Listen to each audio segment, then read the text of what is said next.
अस्सलामुअलैकुम वरहमतुल्लाहि वबरकातुहू। मैं हूं जी आपके साथ Niyaz Hussain Abbasi from Saudi Arabia. मैं सर्वे डिपार्ट से बिलोंग करता हूं और आज आपको बताऊंगा कि आपने जो कॉरिडोर रिपोर्ट होती है सिविल 3D से क्रिएट करते हैं, उससे आप जीपीएस के लिए कैसे डेटा बनाते हैं। तो चलें जी शुरू करते हैं। ये मेरे पास एक फ़ाइल पड़ी हुई है रोड की, 109 रोड नंबर है, और इसका मैं आपको बताऊंगा कि कैसे आपने बड़ी आसानी के साथ जीपीएस के लिए डेटा बनाना है। तो उम्मीद है कि ये वीडियो आपको पसंद आएगी और बड़ी यूज़फुल है सर्वे के लोगों के लिए। तो आप लोगों से रिक्वेस्ट है कि मेरे चैनल को सब्सक्राइब ज़रूर कर दीजिए और बेल आइकॉन पे भी प्रेस कर दीजिए ताकि हर आने वाली नई वीडियो से आप मुस्तफ़ीद हो सकें। तो चलें जी शुरू करते हैं। ये देखें जी, मैंने इस रोड को अभी ओपन किया है एक्सेल फाइल में, और ये मेरी रिपोर्ट है, सेक्शन के रिपोर्ट, और ये मैंने इसकी कॉपी कर ली है। कॉपी इसलिए की है कि अगर इसमें कोई मिस्टेक हो जाए तो मेरे पास जो ओरिजिनल फ़ाइल है वो महफूज रहे। तो नाजरीन ये देखिए, चलें मैं इसकी एक और कॉपी करके आपको बता देता हूँ। मूव और कॉपी, मूव टू एंड और क्रिएट कॉपी। ओके जी, ये देखें जी, मैंने इसकी कॉपी कर लिया है। कॉपी करने के बाद जी मैंने करना क्या है कि मैंने इसका जो ये टॉप वाला एरिया है इसको मैंने रिमूव कर देना है, डिलीट कर देना है। ये मैंने डिलीट कर दिया, और मेरे पास अभी बचा है जनाब इसका ऑफसेट, नॉर्थिंग ईस्टिंग एलिवेशन और ये डे लाइट्स वगैरह। जो लोग रोड वगैरह से रिलेटेड हैं वो जानते हैं कि ये डे लाइट जो है ये कैच पॉइंट होता है, और ये लेन है, ये ईटीडब्ल्यू और क्राउन क्राउन कहते हैं सेंटर को। ये देखिए हमारे पास 0.00 m लिखा हुआ है। और आपको बताता चलूँ कि जो लेफ़्ट साइड होती है उस पर हमेशा माइनस का साइन होता है, और राइट साइड पे कुछ भी नहीं साइन होता। इट्स मीन के ये हमारी प्लस वाला साइन है, राइट साइड है। तो सबसे पहले करना क्या है आपको कि आपने इस पे फ़िल्टर लगा देना है। फ़िल्टर लगाने के लिए ये राइट साइड पे आप फ़िल्टर पे जाएंगे और फ़िल्टर को क्लिक करेंगे, और ये देखें फ़िल्टर हमारे पास आ गया। फ़िल्टर लगने के बाद हमें ये वाला जो डे लाइट वगैरह ये तो जीपीएस के लिए रिक्वायर्ड नहीं है, लिहाजा हम इसको डिलीट कर देते हैं। ये जी डिलीट हो गया। तो अभी हमने करना क्या है कि हमने इस एम को जो है वो हटाना है। आपको पता है कि जीपीएस में अगर एक कोमा भी एक्स्ट्रा आ जाए किसी फाइल में तो वो जो डेटा कलेक्टर होता है वो इसको एक्सेप्ट नहीं करता, वो फाइल आप उसमें इंपोर्ट नहीं कर सकते। तो इसके लिए सिंपल सा तरीका है कि आप कंट्रोल एच को दबाइए। कंट्रोल एच को दबाने के लिए वो आपको ये फाइंड की शॉर्ट की है। तो क्या आप फाइंड करना चाह रहे हैं जी, हमें एम जो है वो हमने रिप्लेस करना है, और एम जो रिप्लेस करने के लिए रिप्लेस आल पे क्लिक करेंगे तो वो हमें क्या कह रहा है जी कि आल डन वी मेड 180 रिप्लेसमेंट, यानी कि 180 जो एम में हैं वो यहाँ पे मौजूद हैं और वो रिप्लेस हो जाएंगे जी। ओके जी कर दीजिए।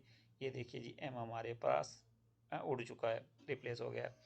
तो इसके बाद हमने ये जो ऑफसेट वाला फ़िल्टर है इसके ऊपर क्लिक करना है। फिर क्लिक करने के बाद हमने अनचेक कर देना है आल को, और हमें चाहिए क्या जी, हम ज़ीरो की पहले सेटिंग करेंगे स्टेशनिंग की।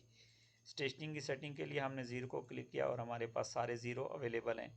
अभी हमने करना क्या है, इससे पहले एक चीज़ का आपने ख्याल करना है कि जो आपकी क्रिएट रिपोर्ट की हुई है वो आया कितने कितने मीटर पे है, 25 मीटर पे है, 20 मीटर पे है, या 50 मीटर पे है। तो मैं ये चेक कर लेता हूँ कि मेरी जो रिपोर्ट आई है वो 0, 25, 50, इट्स मीन के ये 25-25 मीटर पे है। तो मैं यहाँ पे क्या करूँगा, इज़ इक्वल टू ये पहले वाला और प्लस 25 कर लूँगा, ताकि हर 25 मीटर के बाद मुझे ये स्टेशनिंग मिल जाए। तो मैंने इसको ड्रैग डाउन कर लिया, और अभी इसको ऐसे कर लेते हैं कि बोल्ड कर लेते हैं ताकि ये हमें आसानी से नज़र आ सकें, या फिर आप इसकी थिकनेस भी बढ़ा सकते हैं। तो इसके लिए बेहतर है कि आप इसकी स्टेशनिंग भी सेटिंग कर लीजिए जैसे आपको रिक्वायर्ड है। तो इसके लिए आपने करना क्या है, कंट्रोल प्लस करके हमने इसको कस्टम पे जब कस्टमाइज़ कर लेना है, और 0+0000.00 कर लेना है। ताकि ये हमें आसानी से वहाँ पे नज़र आ सके। तो हमने क्या करना है कि यहाँ पे हमने फ़िल्टर को दोबारा खोल लेना है। फ़िल्टर को हमने जब खोल लिया तो ये देखिए हमारे स्टेशन जो हैं वो हमारे पास वाज़िया तौर पे आ चुके हैं। तो इसके बाद हमने ये वाले जो चेंजिंग पॉइंट हैं और नॉर्थिंग ईस्टिंग एलिवेशन और ऑफसेट है, इसको हमने रिमूव करना है। रिमूव करने के लिए फिर दोबारा हम फ़िल्टर पे जाएंगे और इसको ड्रैग डाउन करके चेक कर लेंगे कि कहाँ पे हमारा ऑफसेट है। तो ये ऑफसेट पे हमने ओके कर दिया, तो ये हमारे पास सारे ऑफसेट और ख़ाली जो एरिया था ब्लैंक वो आ चुका है। तो एक चीज़ का यहाँ पे ख्याल करना है कि यहाँ पे हमने कंट्रोल माइनस करना है। कंट्रोल ये कि देखें जी क्या कह रहा है, डिलीट इंटर शीट नाउ रो। यस, हमने रो को भी डिलीट करना है। अगर आप डिलीट करेंगे, सिर्फ कंट्रोल डिलीट करेंगे, तो आपका ये होगा कि आपकी जो रोज़ हैं वो डिलीट नहीं होंगी, बल्कि आपका जो डेटा है जो ब्लैंक और जो लिखा हुआ वो तो डिलीट हो जाएगा, लेकिन आपके जो रोज़ हैं वो डिलीट नहीं होंगी। तो कंट्रोल माइनस से आपकी शार्ट से आपकी सारी जो रोज़ हैं वो डिलीट हो जाएंगी। ये देखिएगा कि हम जब हमने फ़िल्टर को खोला तो वो मेरे पास सारी जो हैं वो डिलीट हो चुकी हैं, रिमूव हो चुकी हैं। तो इसके बाद आपने करना क्या है कि ये जो नंबरिंग है इसको आप सेट कर लीजिए। सेट करने के बाद आपको अभी चाहिए क्या होगा कि ये जो आपके पास कोमा है, आप जानते हैं कि अगर कोमे वाली फ़ाइल को ऐसे आप सेव करेंगे तो ये आपका जो डेटा कलेक्टर है वो इसको एक्सेप्ट नहीं करेगा। तो इसके लिए आप सेलेक्ट ऑल करके कंट्रोल 1 प्रेस कर लें और हमें जनरल पे चाहिए, हमें कॉमा वगैरह नंबर या करेंसी वगैरह में नहीं, हमें जनरल पे चाहिए। तो हम इसको ओके कर लेते हैं। ओके करने के बाद ये देखिए जी मेरे पास पूरी स्टेशनिंग भी अच्छे तरीके से आ गई है और मेरे पॉइंट भी सारे एकदम सीधे हो गए हैं। तो इसके बाद फाइल को आप सेव एज़ कर लें, किसके लिए, जीपीएस के लिए। चूँकि ये जो डेटा है ये हमारा है एक्सेल में, और एक्सेल जो है वो आप जीपीएस में इसको नहीं लेता। तो डेस्कटॉप पे कर लेते हैं जी। डेस्कटॉप पे सेव करने के लिए 109 कोई मैं इसको नाम दे देता हूँ NNN। और ये देखिए ये जहाँ पे एक्सेल वर्कबुक, इस पे नहीं बल्कि हमें टेक्स्ट टैब डिलिमिटेड पे ये डेटा चाहिए। तो ये देखिए मैंने इस डेटे को यहाँ पे ओके और यस मैंने इसको वहाँ पे सेव कर लिया है। ये मुझे नहीं चाहिए। अभी चलते हैं जी डेस्कटॉप पे, तो देखते हैं। ये देखें जी मेरे पास ये डेटा मौजूद है। यहाँ पे एक और बात भी आपको बतानी थी, वो ये कि जब आप कलेक्टर में जब आप सेटिंग पे जाते हैं तो डेटा इंपोर्ट करने के बाद आपको वो 4 ऑप्शन देता है, जिसमें से 2 इम्पॉर्टेंट होते हैं, जिसमें एक टैब और दूसरा कोमा वाला होता है।